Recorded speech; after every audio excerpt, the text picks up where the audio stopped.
Okay, go.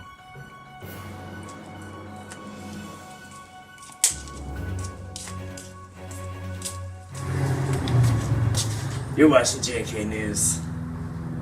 And we're not kidding. Here Jim Baga. And I'm Jacob Benso. And you're watching JK News.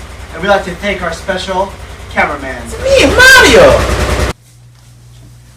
Tonight's story will be about Snapchat, an app created in 2011. It's an app where you can send videos and pictures to your friends in a quick little message. Nearly 8 months ago, Snapchat started raising money from investors. They raised $13 million in the first month. Ah, wow, that's good. You think that's good? By June, they raised $60 million, which increased their estimated market value to almost $200 million. That's a lot of money. What would you do with that money, Jacob? I don't know. Probably get suit pants. Anyways, back on the subject. Last month, there was a rumor by Carrie Swisher that a $200 million investment was going to come into Snapchat. Holy cow, that's a lot. You think that's a lot? That would raise the estimated worth of $4 billion. $1 billion. I would buy some pants too. But you know who wouldn't buy pants? The makers of Snapchat. Oh my. They turned down a $3 billion cash offer from the CEO of Facebook. That's a lot of pants. It's a lot of pants.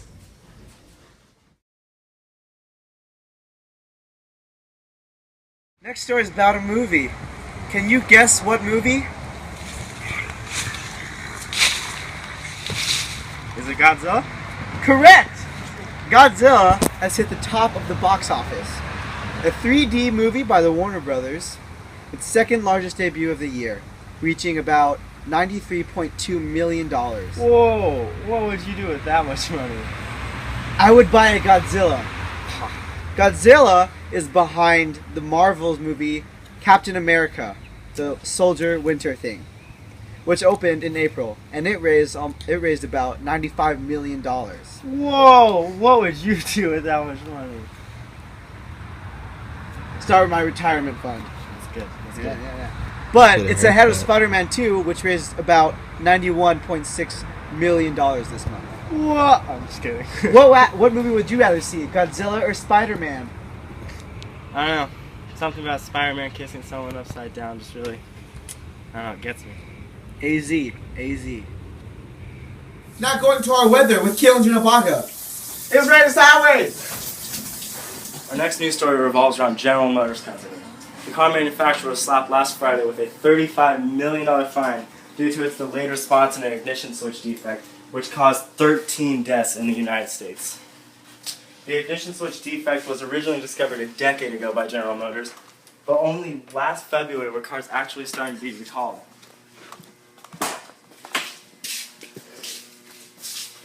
The faulty ignition switches on vehicles can cause their engines to stall, which in turn prevents their airbags from deploying during accidents, like crashes. Also, power steering and power brakes do not operate when the ignition switches. U.S. Transportation Secretary Anthony Fox announced the fine, which is the maximum the agency can impose. Other investigations are being conducted by the federal government and could come with more severe punishments. Now, Caleb. With the sports. Thanks, Jacob Karen. Now with sports. Thanks, Kaylin. This story involves making it rain. But not with real money, Bitcoin.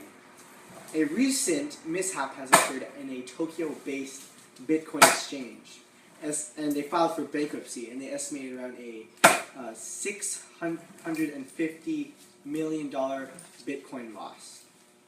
The United States regulators are trying to put a rule on this Bitcoin, and so it can protect people from fraud. So they're just trying to help out all the businesses so no one gets messed over.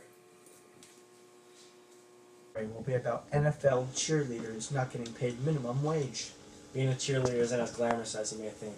Several current and former cheerleaders are suing the NFL over pay. 3 separate suits have been filed against the Oakland Raiders, Buffalo Bills, and Cincinnati Bengals. These suits don't guarantee the minimum wage and claim that the cheerleaders are vastly underpaid.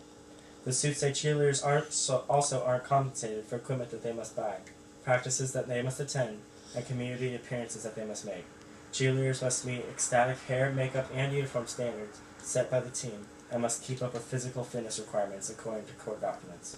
One former cheerleader for the Cincinnati Bengals, Alexa Breenman, said that she was paid no more than $90 per each game and worked 10 games, including one $75 public appearance. She said she made no more than $855 in the 2013 season and worked well over 300 hours. Including the games, practices, and other events, she calculated her earning wage was $2.85 an hour. I'm Kieran Jinabaga. And I'm Jacob Benso. And thank you for watching JK News.